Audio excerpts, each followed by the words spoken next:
মুরগির রোস্ট রান্না করব, এর জন্য মুরগিটা আগে থেকে ভালোভাবে ভেজে নিয়েছি। আর এখানে আমি পেঁয়াজের যেটা বেস্তা আর পরিমাণ মতো তেল দিয়ে নিয়েছি। এখন আমি এক এক করে রোস্টের জন্য যে যে মশলা দিব সেটা এর ভিতরে দিয়ে দিব।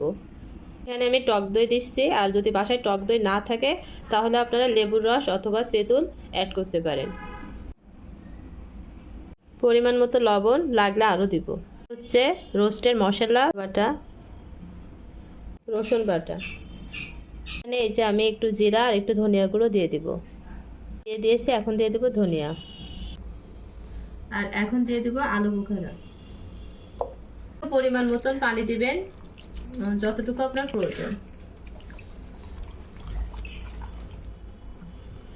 আর রোস্টটা যেহেতু আমি টক ঝাল মিষ্টি করব, এর জন্য আমি এখানে হালকা একটু চিনি দিয়ে দেব, আর আপনারা নাও দিতে পারেন। এখানে 3 রকমের বাদাম আছে, পেস্তা, কাজু, কাঠবাদাম।